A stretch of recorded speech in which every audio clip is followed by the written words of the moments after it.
$200 billion. And we have many other people, and we'll be bringing some of them out. Some of them like to do it somewhat more quietly, and some don't, and they feel so strongly about the country that they want to let people know about it. But it's an honor to have such a great investor investing in our country. The investment will support massive new data centers across the Midwest, the Sun Belt area, and also to keep America on the cutting edge of technology and artificial intelligence. He's very big into the data centers, and that's going to be a very hot item in the coming years, as you know, with AI. In particular, the first phase of the project will be in Texas, Arizona, Oklahoma, Louisiana, Ohio, Illinois, Michigan, and Indiana, those places. And Hussein, I'd love you to come up and say a few words. Thank you very much. Thank you. Thank you. Thank you, Mr. President. It's been amazing news for me and my family when he was elected in November. We've been waiting 4 years to increase our investments in U.S. to a very large amount of money. We are a company operating in more than 20 countries around the world. We have delivered more than 45,000 luxury units and another 45,000 in the pipeline. In data center, we are in 10 countries around the world, in Asia, Europe, and Middle East. And we're very, very excited now with his leadership and his open strategy and policy to encourage businesses to come to U.S. For the last 4 years, we've been waiting for this moment. And we're planning to invest $20 billion and even more than that if the opportunity in the market allow us. But at the moment, we're planning $20 billion in data center, catering for the AI and cloud business for the hyperscalers. Fantastic. Thank you, Mr. Great President. honor. Thank you very much. So nice.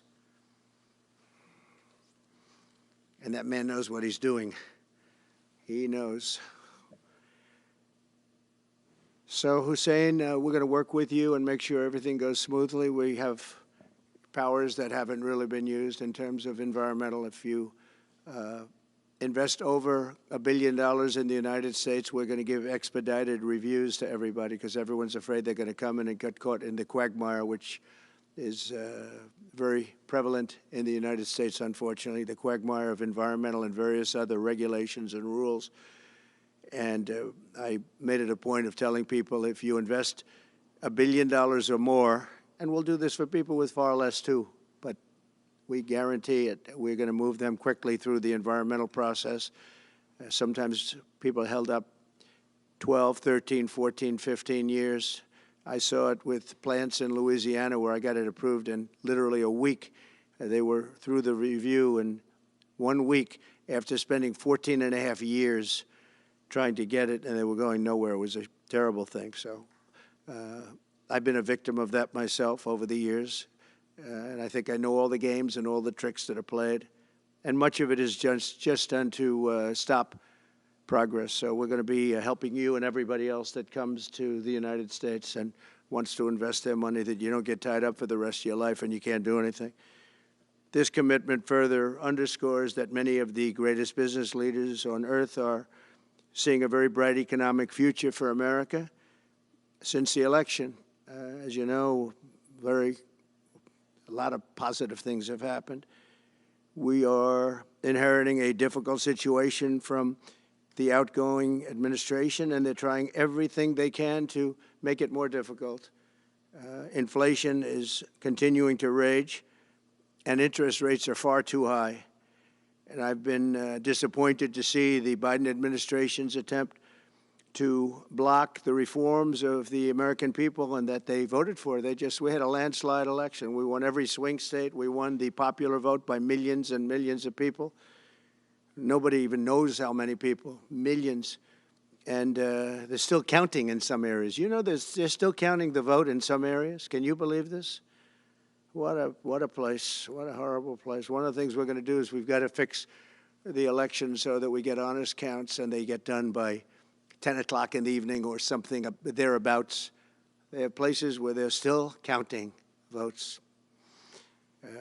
President Biden's actions yesterday on offshore drilling, banning offshore drilling, will not stand. I will reverse it immediately. It'll be done immediately. And we will drill, baby, drill. And we're going to be drilling in a lot of other locations. And the energy costs are going to come way down.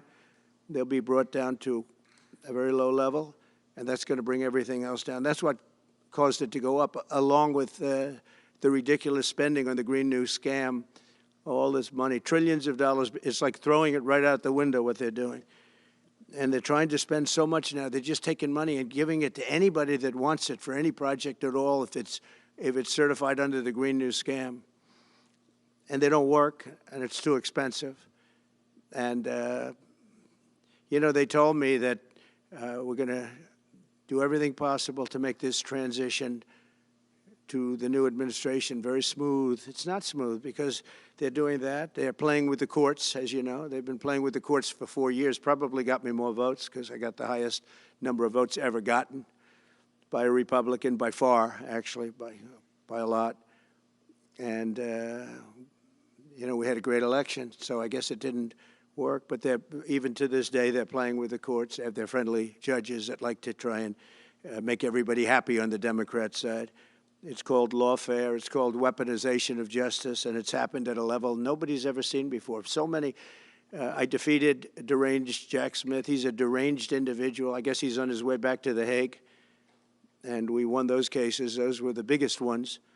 And the press made such a big deal out of them, but we did nothing wrong. We did nothing wrong on anything. And the people saw that. You know, when they vote, when a Republican, it's not easy for a Republican. When the Republican wins the popular vote by millions and wins all 7 of the swing states, people said, well, he could win 4. We won all 7, and we won them by a lot. That tells you we won. That tells, and they've been watching this injustice. I call it the Injustice Department. What they've done is so bad. The whole world has watched that. And it took work, but it got me a lot of votes because when explained, I mean, we have a judge in New York who's a very crooked judge. I'm under a gag order. I can't even talk about aspects of the case that are the most vital aspects. I'm under a gag. Do you know that I'm the president-elect of the United States of America? I'm a former very successful president. We had the greatest economy in the history of our country. We had borders that were sealed and beautiful. Everything was good. We had no wars. We defeated ISIS. We had no wars. Now I'm going into a world that's burning with Russia and Ukraine, with Israel. You took a look at that attack on October 7th, the attack on Israel, with the horrible way they got out. Not the fact that they got out. I would have been out before them. But we would have been out of Afghanistan with dignity and strength as opposed to looking like a bunch of fools with 13 dead and many, many badly, horrifically injured. Nobody ever talks about them. No arms, no legs. Nobody ever talks about them. The way they got out was outrageous, leaving billions of dollars of brand new military equipment that I bought in the hands of the Afghans and specifically the Taliban. It's the group. And we were doing very well. We would have been out. We would have been respected. I think it's one of the reasons it was so badly handled, that withdrawal where people are jumping onto airplanes, falling off the sides of airplanes when they're 3,000 feet in the air. And nobody's ever seen anything like that, the worst. And because of that, I think Russia went and attacked Ukraine. When they saw that, they said, these guys are incompetent. They don't know what they're doing. But we know what we're doing now. And that's going to all end. And we have a great military. I defeated ISIS, as you know. We were in no wars. I just finished a couple. And we got also our soldiers guarding Syria and Turkey. We're in the middle. We had 5,000 soldiers. They would have been gobbled up with 2 armies. We had one army, 300,000. We had another one, 500,000 or 600,000, getting ready. We had 5,000 people in the middle. I said to a general, how do 5,000 people do in that case? And the general just looked at me and said, not well, sir, not well. And I took him out. And you know what happened? Nothing. I got criticized. I saved 5,000 lives, actually. And we did a great job, and we're going to do an even better job because now we have a tremendous amount of experience. We have people that I can rely on. But the 625 million acres, people can't realize. It's like the whole ocean. Take an acre. You know, an acre, you have a house on a half an acre, on a quarter of an acre, or an acre. If you have an acre, you have a big deal. Now you multiply that by 625 million acres. It's like, feels like the whole ocean. And that's our strength, you know. People can say we manufacture, we don't manufacture. The thing we have oil and gas more than anybody in the world. We're going to have more of it, too. But they took away 625 million acres of offshore drilling. Nobody else does that. And they think they have it, but we'll put it back. I'm going to put it back on day one. I'm going to have it revoked on day one. We'll go immediately if we need to. I don't think we should have to go to the courts. But if we do have to go to the courts, you know, they try to be sneaky. They go in and they sign. Remember, this is a man that said he wants the transition to be smooth. Well, you don't do the kind of things. You don't have a judge working real hard to try and embarrass you. Because I did nothing wrong. By the way, I did nothing, absolutely nothing wrong. If I did something wrong, I wouldn't be standing here right now because I've won all these cases. Nobody's ever won so many cases as I have against the Justice Department. I mean, Jack Smith had cases all over the place. People were being subpoenaed. Lives were being ruined. They were spending everything they had, money. We were helping them out. We had to. They were subpoenaing people that had no idea what they were even talking about. That's a sick group of people. And it was all to influence the election. It was all a fight against a political opponent. We've never had that in this country. We have had that in certain countries. We've had that in third-tier countries.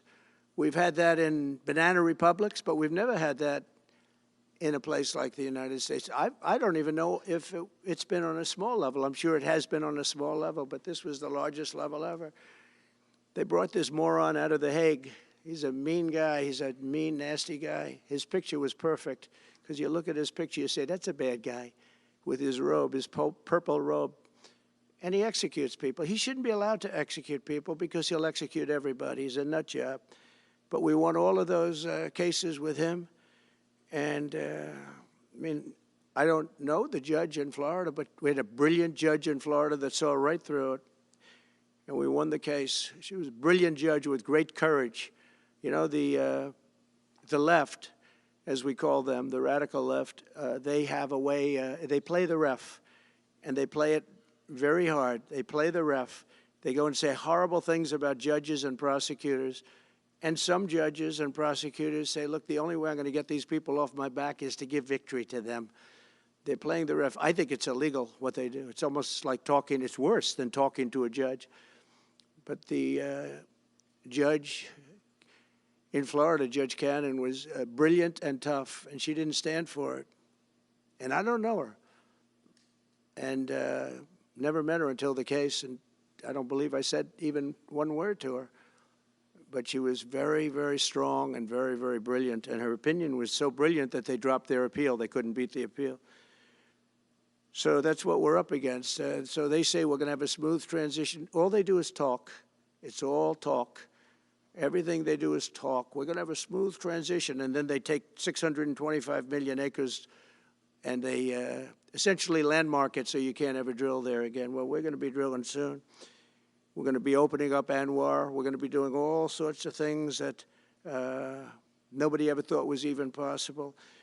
But remember and just to get off the subject, because I couldn't believe it when I heard it yesterday, I couldn't believe the size of it. I mean, you put down a map and put this up, it's just massive. And remember that that's worth probably, I mean, I've had estimates, $40 to $50 trillion. That's more than our national debt. Essentially, he's thrown it away. He's thrown it away. He's taken $50 trillion. So if we owe $35 trillion, he's taken $50 trillion of value and thrown it right out the window. We can't do that. Nobody can do that. One other thing he did yesterday, which was in many ways worse, it's hard to believe it can be worse. He wants all gas heaters out of your homes and apartments. He wants them to be replaced by essentially electric heaters. I don't know what it is with electric. This guy loves electric. We're going to be ending the electric car mandate quickly, by the way. This guy loves electric. And we don't have enough electricity. And then we have AI where we need more, and he wants everybody to have an electric heater instead of a gas heater. Gas heater is much less expensive. The heat is much better. It's a much better heat. As the expression goes, you don't itch. Does anybody have a heater where you go and you're scratching? And that's what they want you to have. They don't want you to have gas where you don't have the problems of the electric.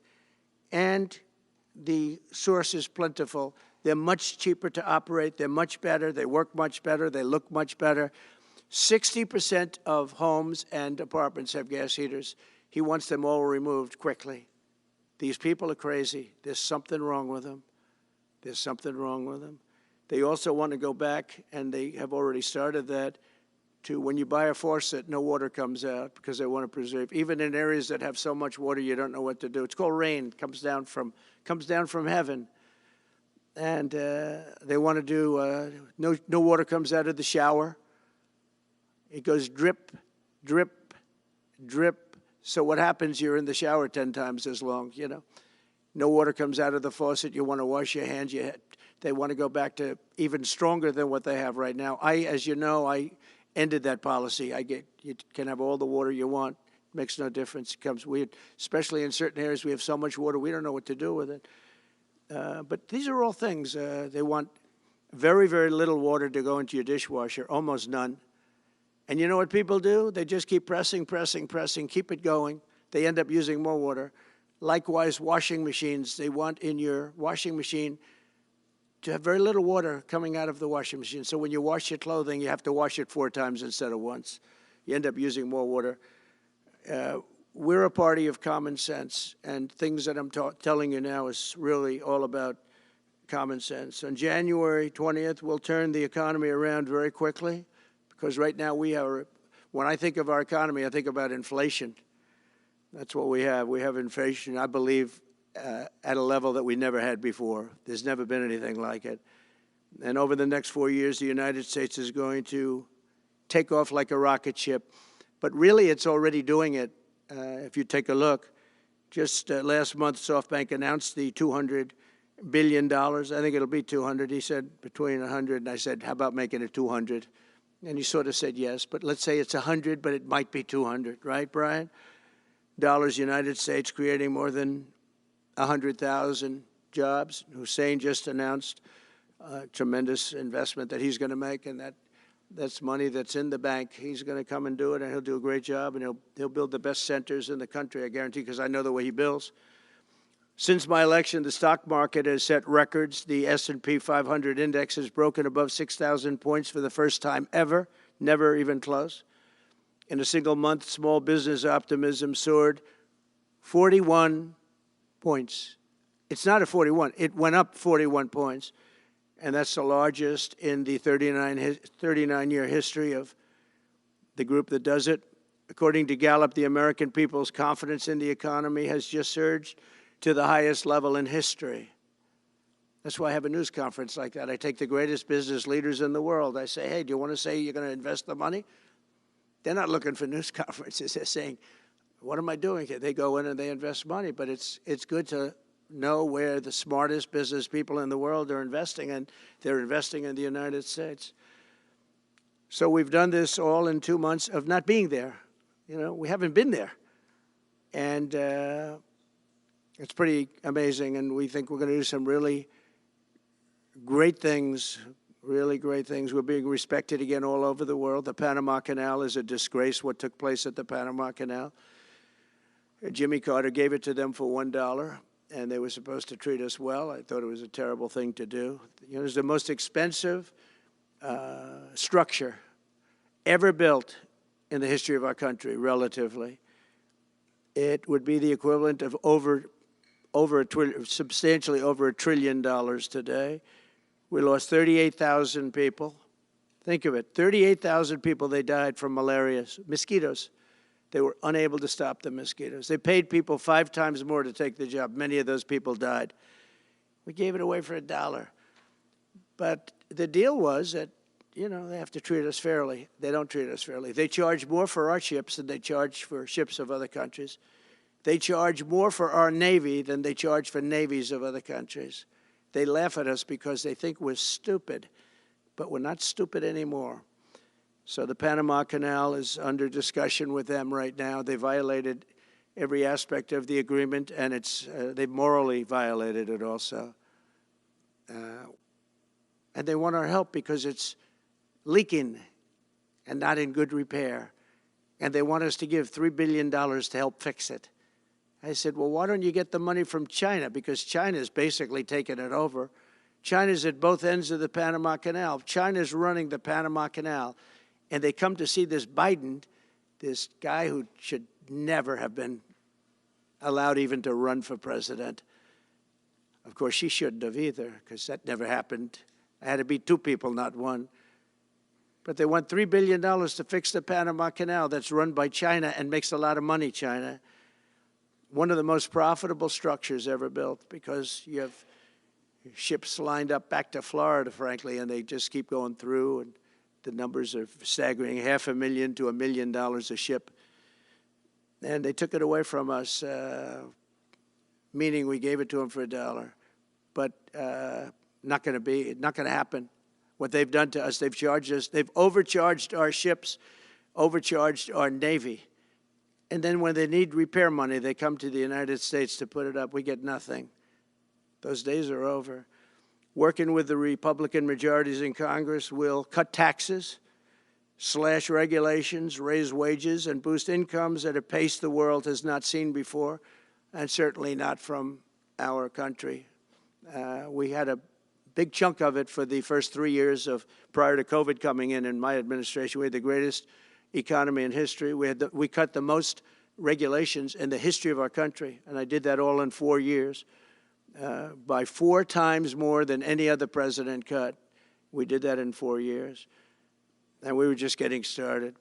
We'll impose new tariffs so that the products on our stores will once again be stamped with those beautiful words, made in the USA. And we are not treated well, as you know, by Canada. Canada is subsidized to the tune of about $200 billion a year, plus other things. They don't essentially have a military. They have a very small military. They rely on our military. It's all fine, but, you know, they got to pay for that. It's very unfair. I have so many great friends. One of them is the great one, Wayne Gretzky. I said, run for prime minister, you'll win it'll take 2 seconds. But he said, well, am I going to run for prime minister or governor? You tell me. I said, I don't know. Let's make it governor. I like it better. But no, something's going to have to be done. Same thing with Mexico. We have a massive deficit with Mexico, and we help Mexico a lot. They're essentially run by the cartels, and can't let that happen. Mexico's really in trouble. A lot of trouble. Very dangerous place. And we're going to be announcing at a future date pretty soon. We're going to change, because we do most of the work there and it's ours. We're going to be changing, sort of the opposite of Biden, where he's closing everything up, essentially getting rid of $50 to $60 trillion worth of assets. We're going to be changing the name of the Gulf of Mexico to the Gulf of America, which has a beautiful ring that covers a lot of territory. The Gulf of America, what a beautiful name. And it's appropriate. It's appropriate. And Mexico has to stop allowing millions of people to pour into our country. They can stop them. And we're going to put very serious tariffs on Mexico and Canada, because Canada, they come through Canada too, and the drugs that are coming through are at record numbers, record numbers. So we're going to make up for that by putting tariffs on Mexico and Canada, substantial tariffs. And we want to get along with everybody, but, you know, they have to, it takes two to tango. We're approaching the dawn of America's golden age. It's going to be a golden age for America. We have things that nobody else has. We have more natural resources. We have, number one, nobody knew that until I came along. I made us number one. We were number 3. I made us number 1 in a very short period of time in drilling. And, you know, you can talk about windmills. They litter our country. They're littered all over our country, like dropping paper, like dropping garbage in a field, and that's what happens to them, because in a period of time they turn to garbage. Most expensive energy ever. They only work if you get subsidy. The only people that want them are the people that are getting rich off windmills, getting massive subsidies from the U.S. government. And it's the most expensive energy there is. It's many, many times more expensive than clean natural gas. So we're going to try and have a policy where no windmills are being built. You know, off the coast of New Jersey, they want to build like 200 windmills. The people are going crazy. Nobody wants them, and they're very expensive. They don't work without subsidy. You don't want energy that needs subsidy. Energy is a good business. You don't need subsidy. But when you build these massive towers, I mean, they're 25 stories tall, 40 stories. They have one 70 stories tall. The blades, they take 3 ships to ship them. It's crazy. They're dangerous. You see what's happening up in the Massachusetts area with the whales, where they had 2 whales wash ashore in, I think, a 17-year period. And now they had 14 this season. The windmills are driving the whales crazy, obviously. And they had actually over, I think, 125 or something over a number of years. And we don't want that to happen. It's a disaster it's amazing the way a true environmentalist would say, oh, we love wind. It sounds good, but that's about where it ends. You know, after 10 years, you have to redo them. And what happens is they don't do that. They let them stand and they rust, and they say, because of the environment, I'm not a believer in this, but they say you can't, because it's a certain fiberglass, that the blades cannot be buried in earth, that's an environment. So what do you do with them? What do you do with them? And I don't know if you've ever gone to Palm Springs, California, or any of these places where you have long-term windmills standing. They're a disaster. They're rusting, rotting, closed, falling down. This is as you enter Palm Springs. And they put new ones next to them because nobody wants to take them down, because why should they take them down? It's very expensive to take them down. And you can't do anything with them because the blades, you can't bury them because of the environmental protection. We'll look at that. Doesn't make sense, but that's what they say. So we are at the beginning of a great, beautiful golden age of business. And I think we're also at a golden age of common sense, because everything I'm saying to you, from a simple water faucet that doesn't allow water to come out appropriately, to all of the other elements of what we do and what we're going to do, to take $50 to $60 trillion off our country's balance sheet because some man that has no idea what he's doing, has no idea. You know it, I know it, the Democrats know it. What they did is a crime by allowing that to happen. And I'll bet you, if you asked him today, how much acreage did you submit? Essentially, did you destroy? You destroyed the economic viability of drilling in the ocean. And with AI coming along and all, you know, a lot of people don't realize that AI is going to be a big thing, but you'll need double the electricity at least that we have right now. So right now we produce electricity for many, many different things.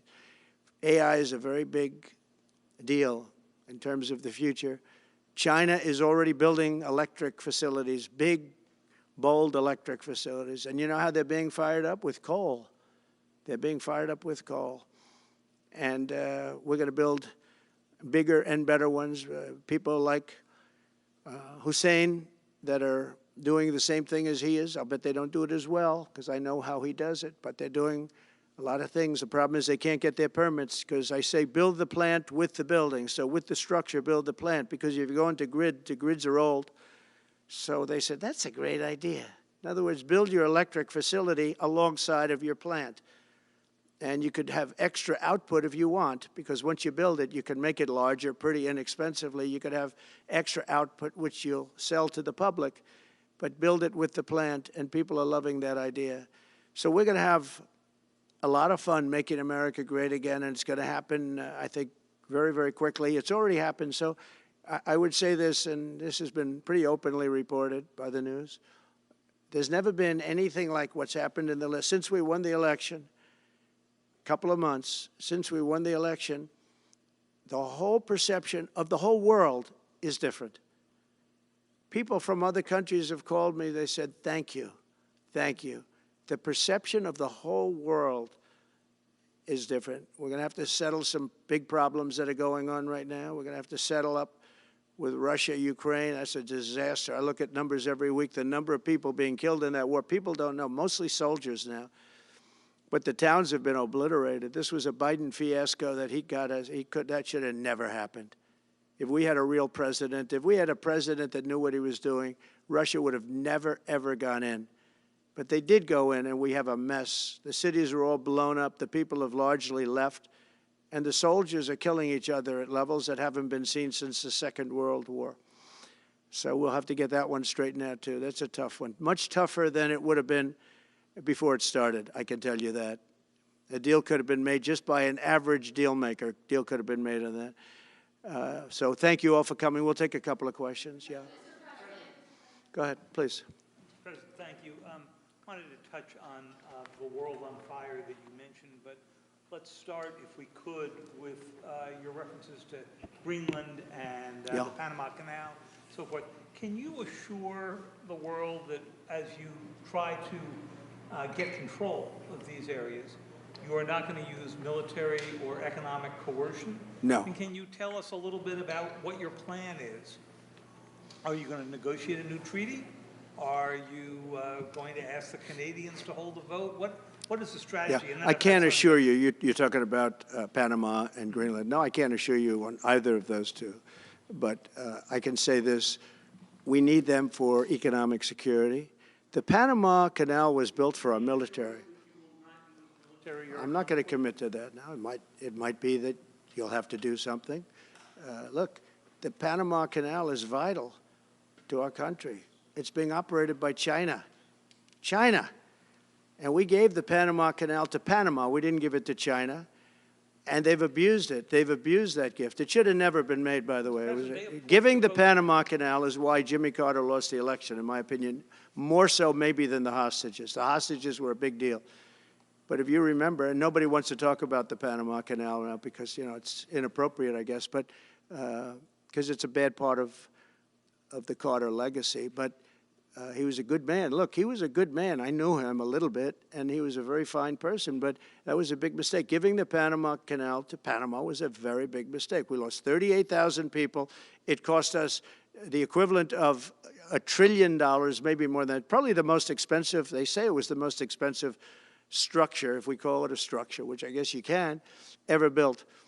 And giving that away was a horrible thing. And I believe that's why Jimmy Carter lost the election, even more so than the hostages. Those two things. If I could follow up on Ukraine and Iran, the two negotiations you'll be heading into. On Ukraine, you said just before it's a lot more complicated now. Much more complicated. Do you believe... Because it would have never started. Right, but it has started.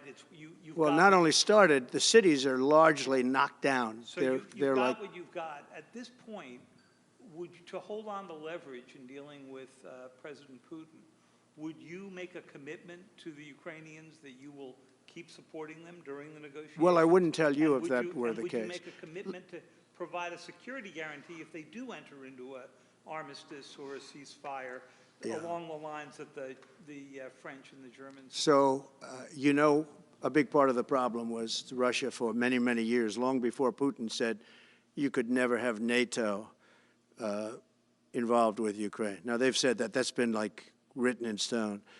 And somewhere along the line, Biden said, no, they should be able to join NATO. Well, then Russia has somebody right on their doorstep, and I could understand their feeling about that.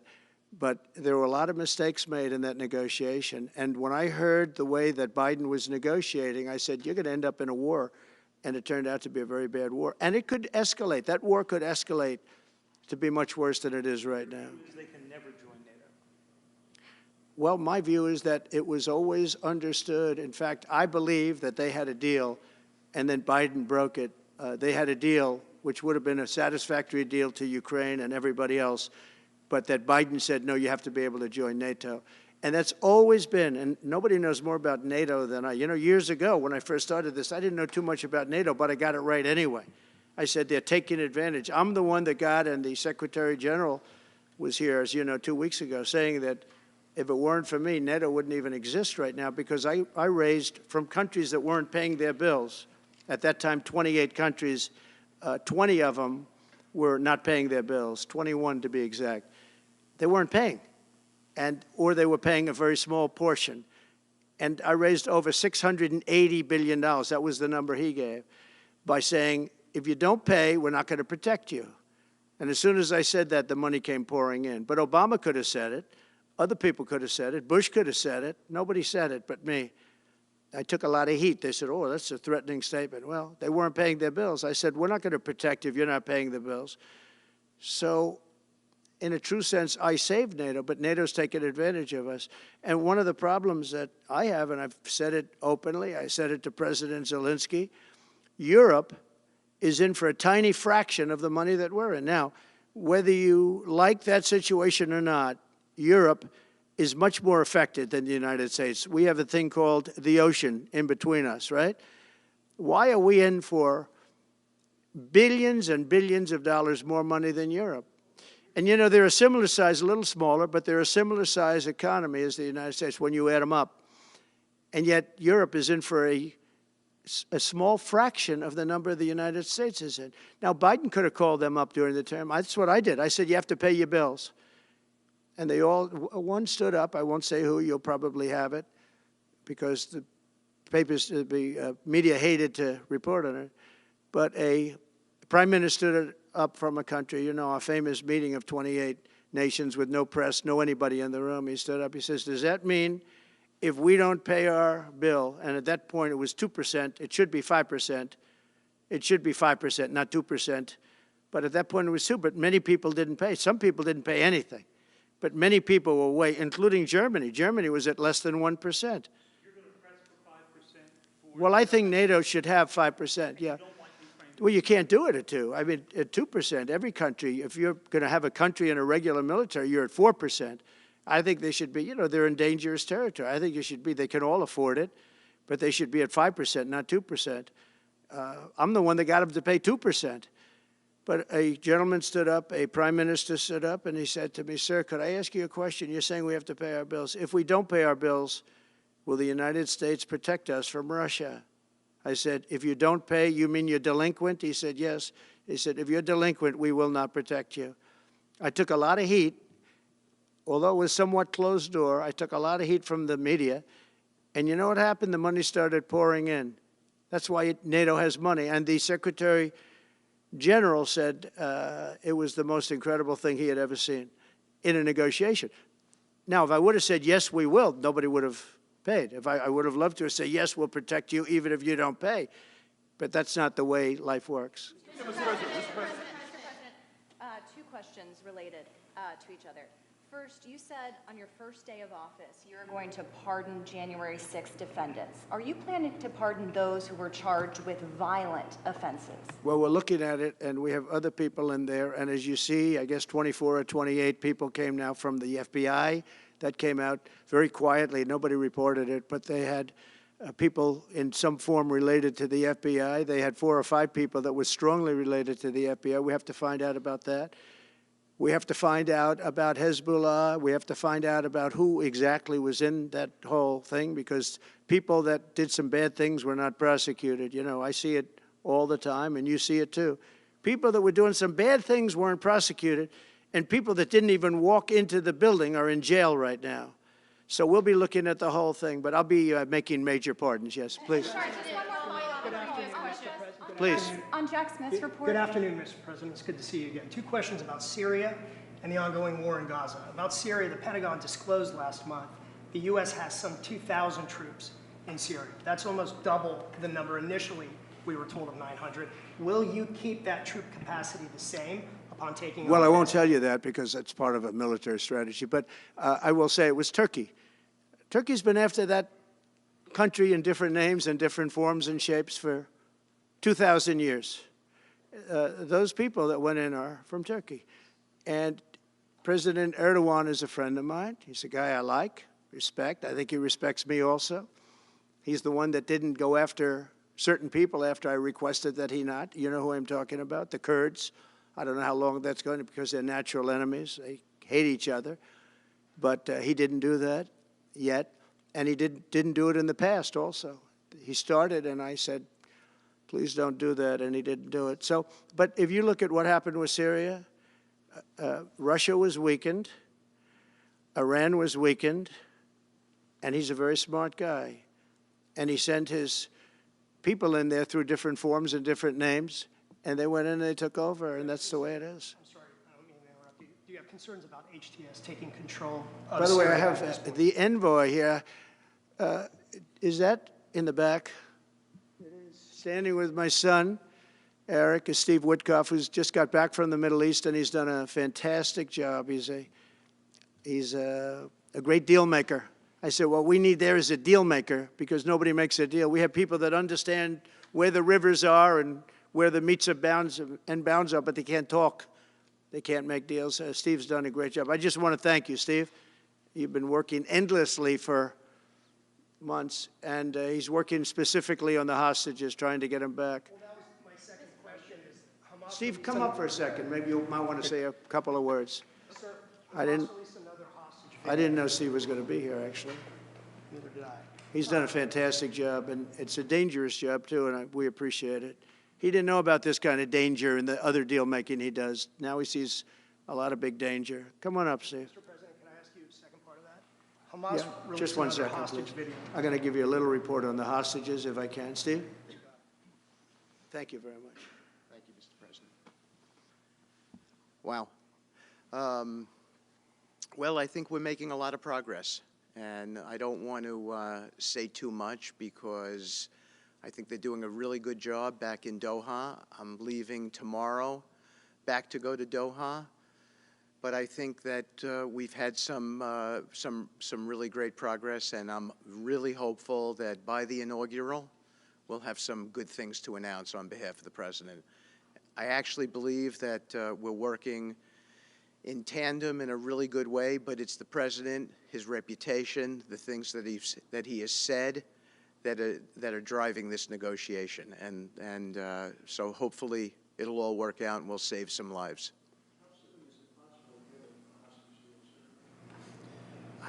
I believe we've been on the verge of it. I don't want to discuss sort of what's delayed it. There's no point to be negative in any way. But I think it's the President, his stature, what he said he expects, the red lines he's put out there, that's driving this negotiation. I'm going back probably either this evening or tomorrow night. Are you confident there'll be a deal before January 20th, or is that something that's likely to happen, if there's a deal even at all? And we've been hearing this now for the better part of... I know. since October 2nd. I would say... They better be. Right. I would say that the President is exasperated. I don't want to talk for him, but look, I don't know anyone who delegates better than President Trump. He gives us a lot of authority to speak on his behalf, and he exhorts us to speak emphatically. And emphatically means you better do this, because the alternative... Do you think they're waiting for President Trump to take office? No, I think they heard him loud and clear. Better get done by the inaugural. But when you say all hell will Before be I paid, take or office. all hell must be paid if they don't release the You know what that hostages. means, don't you? Well- Do I have to define it for you? Look, all No, I know hell you're not will gonna break out. telegraph If what- those hostages aren't back, I don't want to hurt your negotiation.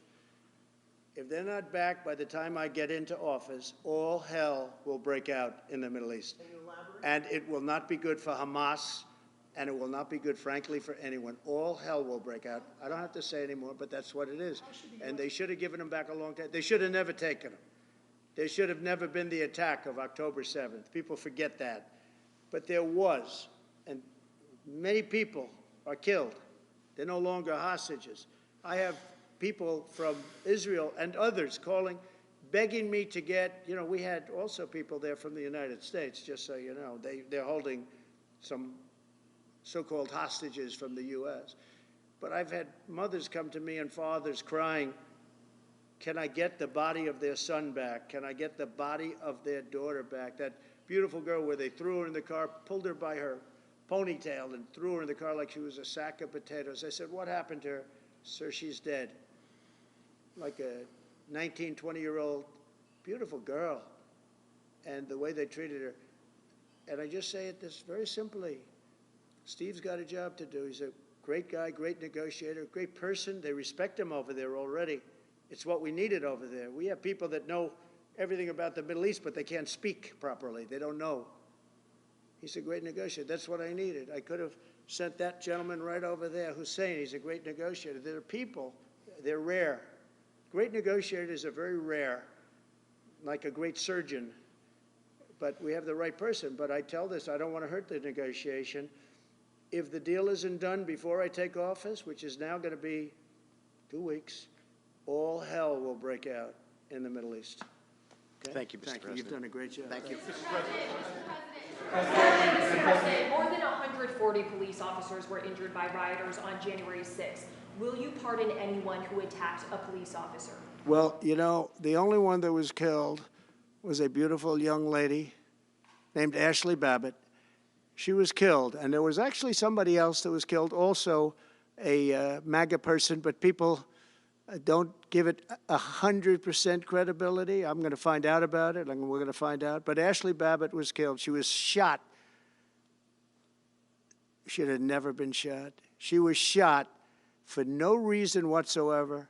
In fact, they say that she was trying to hold back the crowd, and the crowd was made up of a lot of different people, so we'll see. But I will tell you this, the person that was killed was Ashley Babbitt. The other thing is, when they talk, you know, there was never charges of insurrection or anything like that.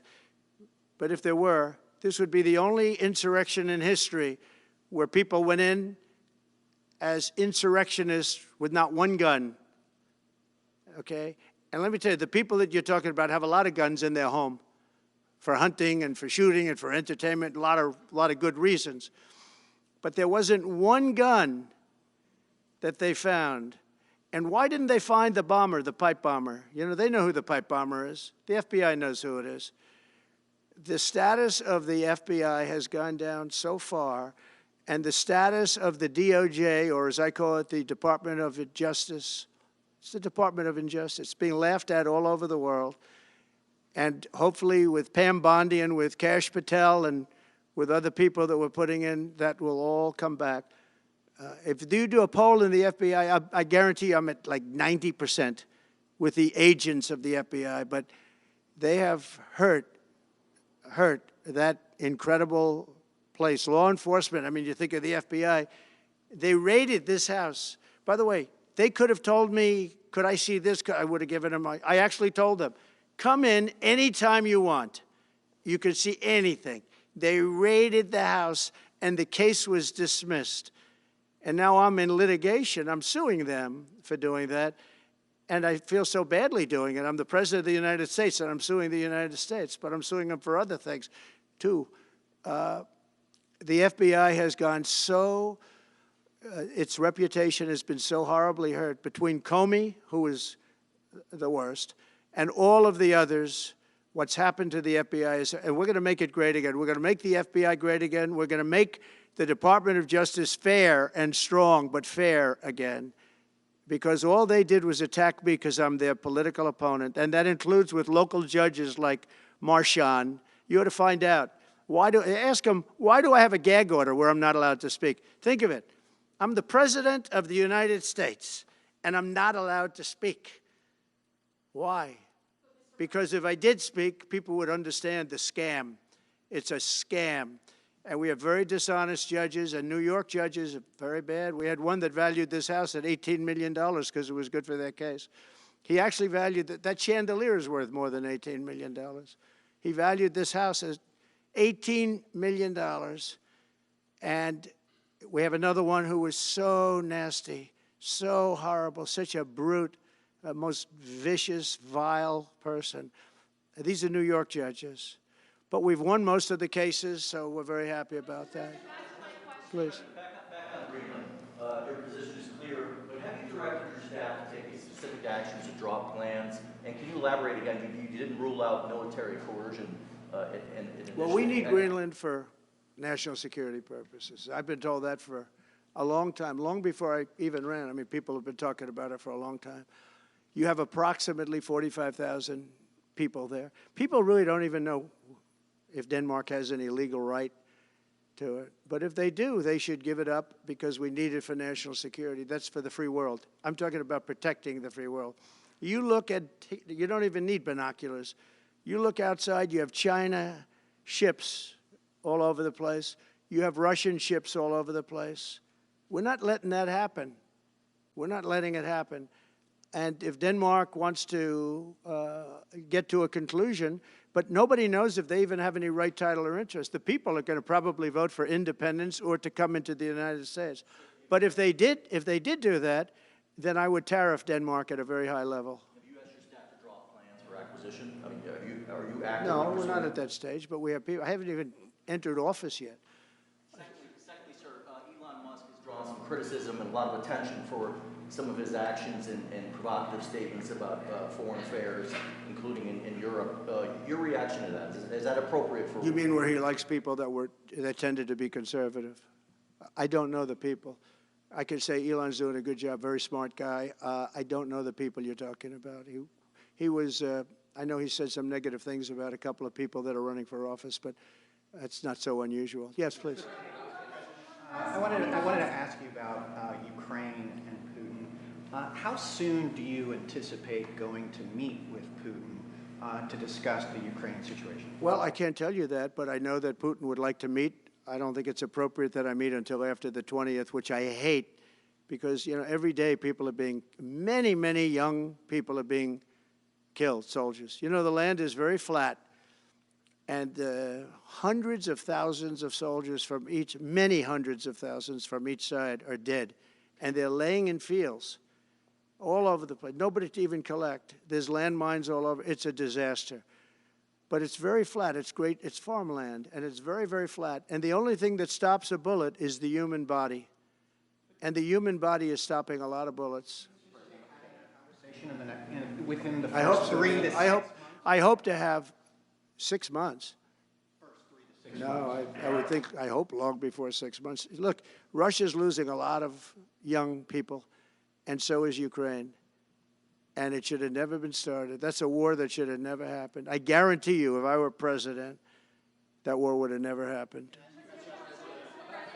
Who would you like to nominate to replace Michael Barr as vice chair of the board? I'll be announcing somebody. Mr. President, if we were to work under the assumption that you're serious about making Canada 51st state of the United States, the leader of the Conservative Party in Canada said, under no circumstance will it ever be the 51st state. Maybe he won't win, but maybe he will. I don't care. You had suggested that Listen, I don't care what he says. But Sir Lopez, you said you were considering military force to acquire Panama and Greenland. Are you also considering military force to annex and acquire Canada? No, economic force, because Canada and the United States, that would really be something. You get rid of that artificially drawn line, and you take a look at what that looks like, and it would also be much better for national security. Don't forget, we basically protect Canada. But here's the problem with Canada. So many friends up there. I love the Canadian people. They're great. But we're spending hundreds of billions a year to protect it. We're spending hundreds of billions a year to take care of Canada. We lose in trade deficits. We're losing massive. We don't need their cars. You know, they make 20% of our cars. We don't need that. I'd rather make them in Detroit. We don't need the cars. We don't need their lumber. We have massive fields of lumber. We don't need their lumber. We have to unrestrict them because stupid people put, you know, restrictions on, but I can do that with an executive order. We don't need anything they have. We don't need their dairy products. We have more than they have. We don't need anything. So why are we losing $200 billion a year and more to protect Canada? And I said that to, as I called him, Governor Trudeau. I said, listen, what would happen if we didn't subsidize you, if we didn't, because we give them a lot of money. We help them. As an example, we're buying icebreakers, and Canada wants to join us in the buying of icebreakers. I said, you know, we don't really want to have a partner in the buying of icebreakers. We don't need a partner. But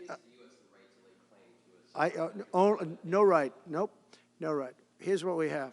We have a right not to help them with their financial difficulties because we owe $36 trillion too. We're going to start knocking it out pretty fast, but we're going to be able to do it because of energy and other things.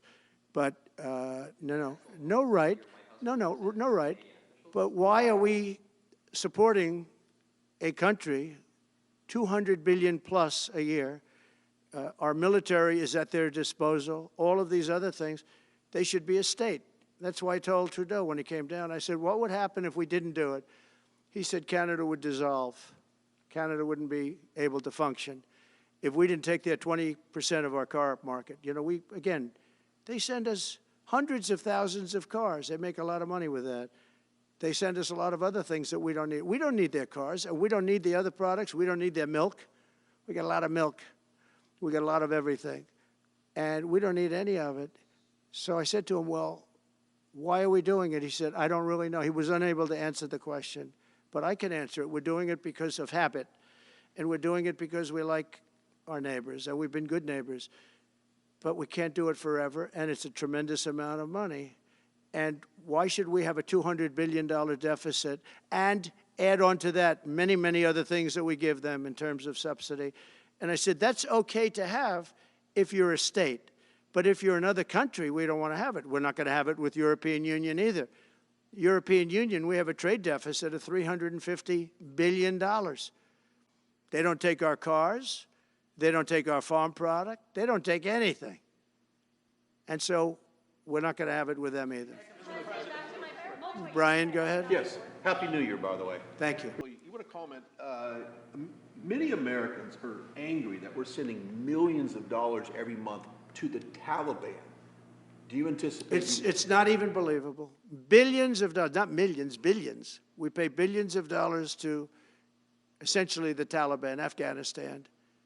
And that's given by Biden. That's the same man that took away $50 to $60 trillion worth of value from the United States. Think of it. Probably our most valuable asset. Took away our most valuable asset. This can't be allowed to happen. We are now a nation of common sense. When he does that, 625 million acres, this can't be allowed to happen. Thank you for the information. Yes, sir.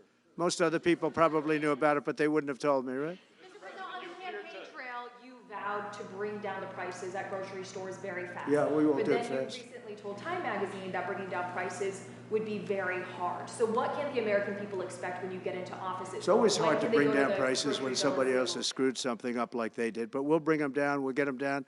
Energy is going to bring down prices. We're going to have a lot of energy, and energy is what brought it up. Energy and their bad spending is what brought it up, and energy is going to bring it down. We're going to have prices down.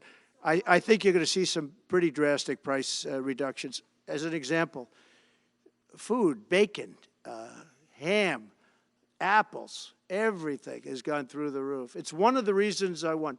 So as you know, I said it, inflation was one of the reasons I won, but I think the biggest reason I won was the fact that they are allowing prisoners to come into our country.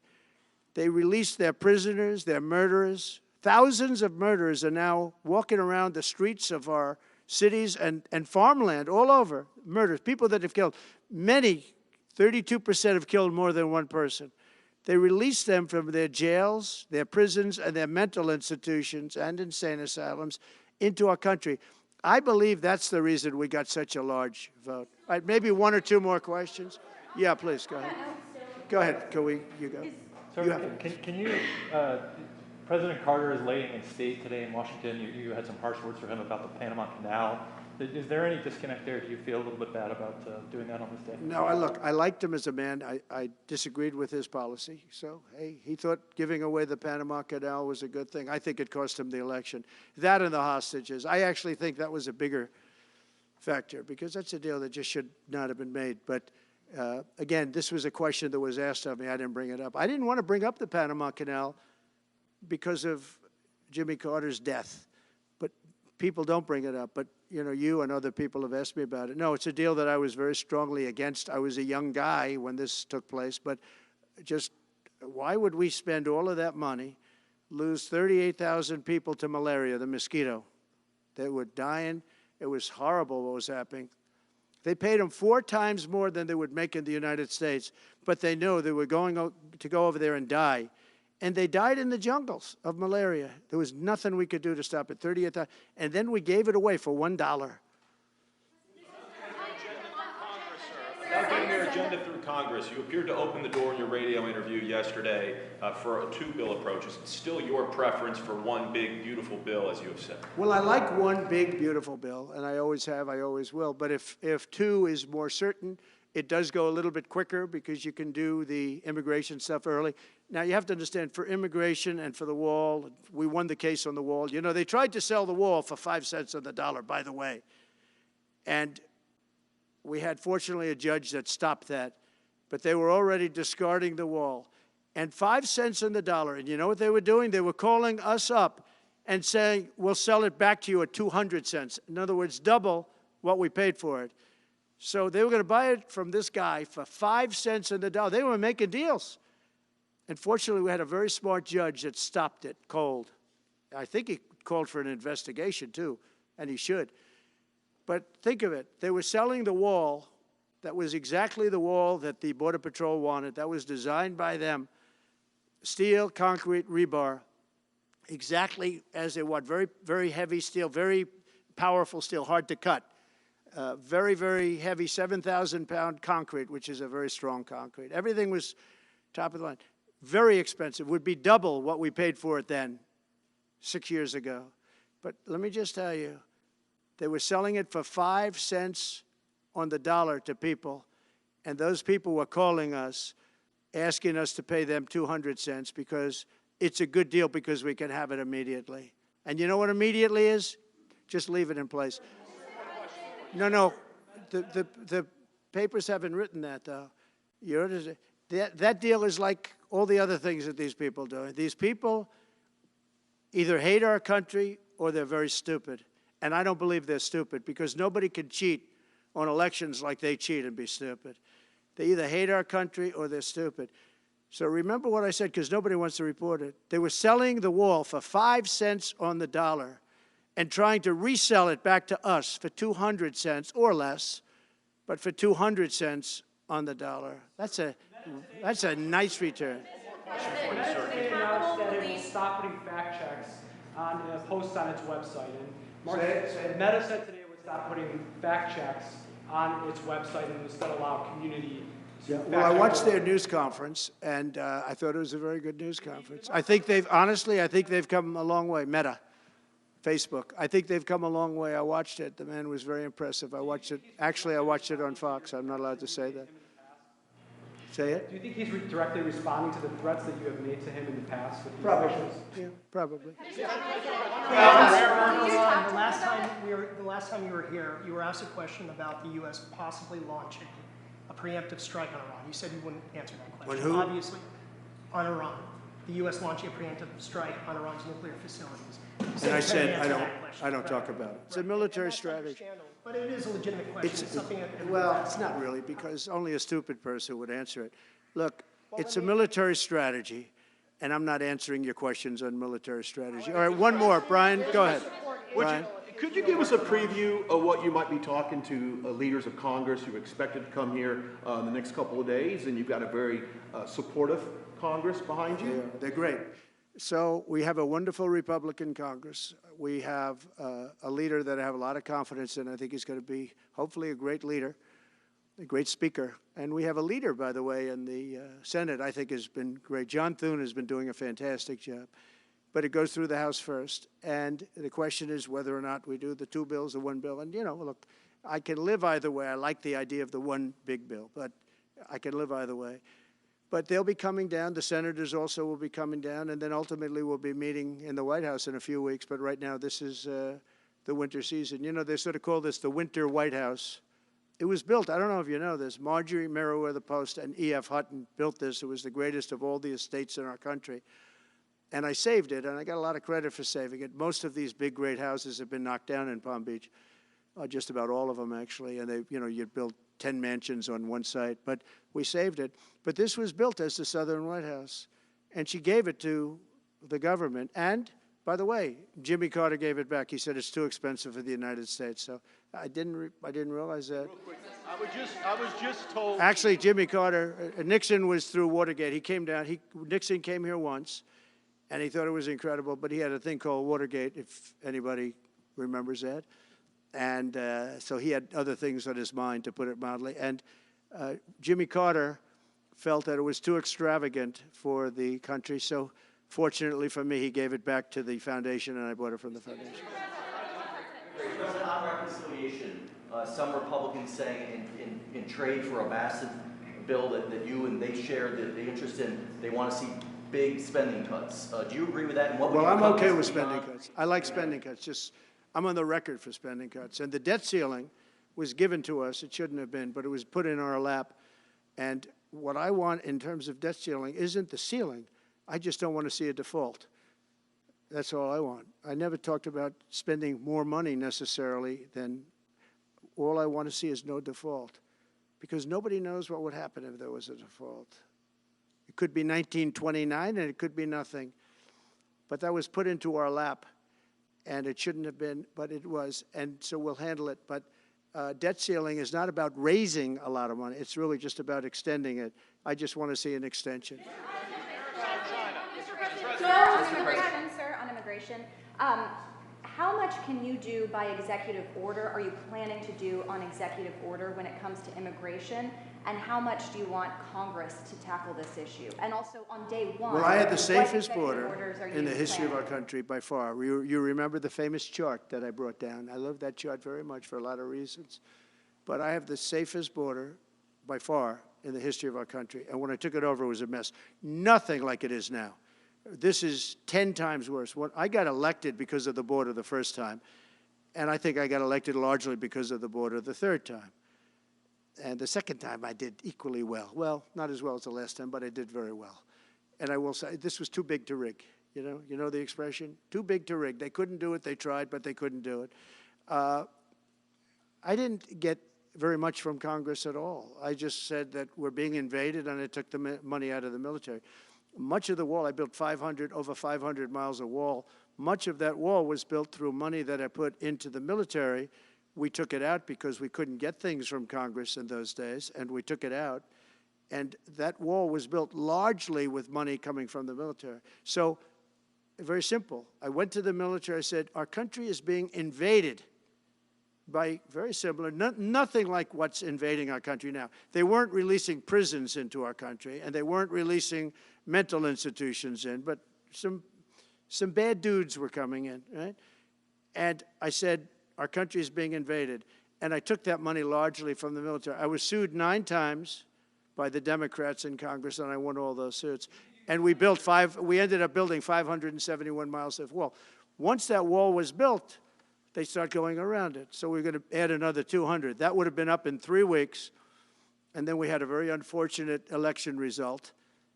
And they said, we don't want to put it up. We'll sell it.